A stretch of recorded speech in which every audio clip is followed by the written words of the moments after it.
যা ঘটে তার চাইতেও বেশি কিছু রটে এই সামাজিক যোগাযোগ মাধ্যমে। যেমন কয়েকদিন আগে সামাজিক যোগাযোগ মাধ্যমে ছড়িয়ে পড়া একটি ভিডিও দেশজুড়ে তীব্র আলোচনার জন্ম দেয়। সেখানে দেখা যায় এক মসজিদের ইমাম কান্নাজড়িত কণ্ঠে তার মেয়ের সাথে ঘটে যাওয়া একটি ভয়াবহ ঘটনার বর্ণনা দিচ্ছেন।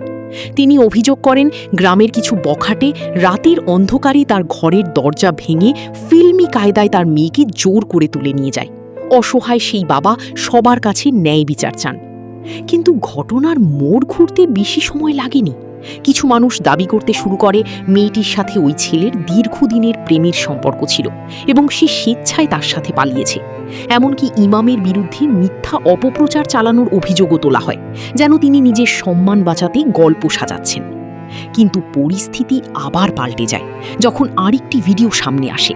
সেই ভিডিওতে দেখা যায় একদল বখাটে তাদের বাড়ির দরজার তালা ভাঙার চেষ্টা করছে, অকথ্য ভাষায় গালাগাল করছে।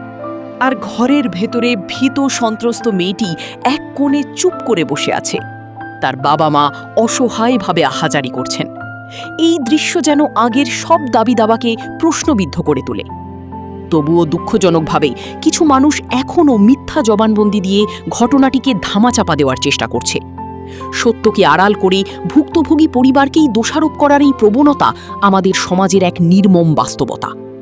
কিন্তু মনে রাখতে হবে, নীরবতা কখনো সমাধান নয়, বরং অন্যায়ের শক্তিকে আরও বাড়িয়ে দেয়। আজ প্রয়োজন সাহসের, সচেতনতার আর সত্যের পাশে দাঁড়ানোর মানসিকতার। যদি আমরা অন্যায়ের বিরুদ্ধে মুখ না খুলি, তাহলে আগামীকাল এই একই ঘটনা আমাদের দরজায় কড়া নাড়তে পারে। প্রতিটি নির্যাতিত মানুষের জন্য, প্রতিটি অসহায় পরিবারের জন্য আমাদের কণ্ঠই হতে পারে সবচেয়ে বড় শক্তি। আসুন আমরা ভয়কে নয়, সত্যকে বেছে নিই। অন্যায়ের বিরুদ্ধে প্রতিবাদ গড়ে তুলি, যাতে কোনো অপরাধী আর কখনো মনে না করে যে তারা সহজেই পার পেয়ে যাবে।